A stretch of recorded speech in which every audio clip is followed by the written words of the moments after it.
Les produits fabriqués en Israël, ici présents dans nos caddies, car Israël prive les Palestiniens de leurs droits les plus fondamentaux.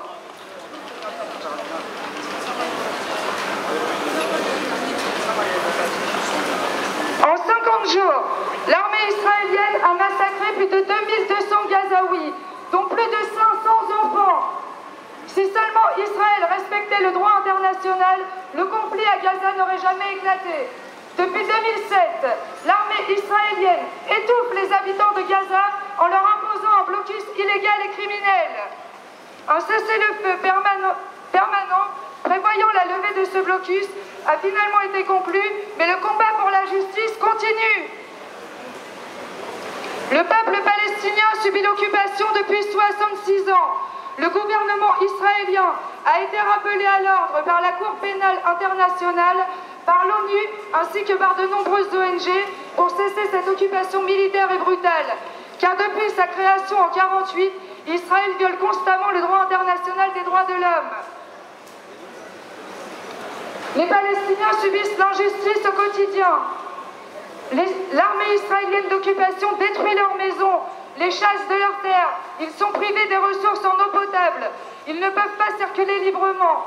Le moindre de leurs déplacements est contrôlé par l'armée israélienne. Les citoyens israéliens et palestiniens ne sont pas du tout égaux en droit. 600 checkpoints militaires, des points de contrôle illégaux quadrillent les territoires occupés de Cisjordanie. Des femmes sont contraintes d'accoucher à ces points de contrôle car l'armée israélienne ne les laisse pas passer pour aller à l'hôpital et certains bébés meurent par faute de soins. Israël viole la déclaration des droits de l'homme. La Cour internationale de justice a condamné le mur de 800 km qu'Israël a construit pour soi-disant se protéger des terroristes. En vérité, c'est pour annexer encore plus de territoires et forcer les Palestiniens à fuir en leur imposant une vie misérable et insupportable. Combattre l'injustice n'est pas du terrorisme, c'est de la résistance. Des Palestiniens, citoyens comme vous et moi, sont arrêtés et emprisonnés s'ils osent se lever contre cette injustice. En guise de punition collective et de vengeance contre toute la population palestinienne, depuis le début de l'année, l'armée israélienne a kidnappé près de 2500 Palestiniens qui sont détenus administrativement dans les geôles israéliennes, dont plus de 400 enfants. Et oui, mesdames et messieurs, Israël jette les enfants en prison. C'est un scandale. Est-ce que vous trouvez ça normal qu'après tout ça, on trouve Auchan en train de commercer avec ce régime d'apartheid? Auchan nous ment, oui mesdames et messieurs, dans sa charte sociale et éthique, il prétend éviter toute conduite complice d'abus des droits de l'homme. Bombarder des zones surpeuplées d'enfants et d'innocents, c'est un crime de guerre. Auchan, voilà une atteinte flagrante des droits de l'homme. De plus, les Palestiniens sont honteusement exploités et n'ont aucun droit, et Auchan le sait. De plus, mesdames et messieurs, sachez que ces produits qui sont ici dans nos caddies sont illégaux. Ils proviennent des colonies israéliennes, des territoires confisqués aux Palestiniens, et selon le droit international, plus précisément la 4e Convention de Genève, il est interdit d'exploiter des territoires occupés pour en faire profit. Notre gouvernement, ainsi que les douanes françaises, sont complices de tout cela, car ils autorisent l'importation de ces produits israéliens. Ils ne prennent aucune mesure pour interdire ces produits illégaux. C'est donc à vous et nos citoyens de faire en sorte que ces produits ne se retrouvent plus dans nos magasins. Les médias français relaient la propagande israélienne et cherchent à nous manipuler en justifiant des agressions de l'occupation israélienne. On ne peut plus être complice de toute cette impunité et soutenir l'économie israélienne via l'achat de ces produits. Nous voulons des sanctions contre Israël, qu'il respecte la justice. Nous voulons la liberté du peuple palestinien, qu'ils jouissent de leurs droits les plus fondamentaux. Stop au commerce avec l'occupant.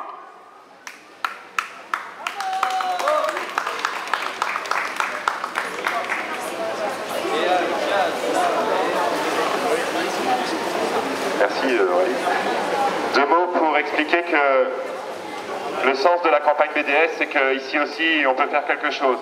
Cette campagne de boycott, de désinvestissement et de sanctions des produits israéliens se fait à l'appel de 165 organisations palestiniennes réunie en 2005, après déjà plusieurs décennies d'attente que les résolutions de l'ONU soient enfin appliquées. Donc ces 165 organisations palestiniennes ont appelé dans l'ensemble de la planète à développer cette campagne BDS. Elle n'a pas été développée de la même manière partout, mais nous pouvons dire que depuis les derniers mois, cette campagne est de plus en plus efficace et c'est une campagne à laquelle nous pouvons tous participer. Nous pouvons tous y participer tout simplement en faisant nos courses. C'est-à-dire, comme on regarde ce qu'il y a dans les produits alimentaires, on peut regarder d'où proviennent les produits que nous achetons. Pour terminer sur l'impact de cette campagne, nous voudrions donner un exemple. La société française Veolia, qui a depuis des années des contrats en Israël, s'occupait des ordures ménagères dans les colonies illégales. Ces méthodes étaient simples, elles ramassaient les ordures dans les colonies et les déversaient dans les territoires palestiniens. Cette compagnie Veolia, suite à la campagne de BDS, vient d'annoncer qu'elle allait se retirer de ces contrats israéliens. Donc, notre action de tous les jours, elle est possible, elle est utile et elle ne prend pas beaucoup de temps, juste le temps de regarder sur les produits quand nous faisons nos courses. Merci. Et à Gaza et en Cisjordanie, démantèlement de toutes les colonies. Et à Gaza et en Cisjordanie. Israël!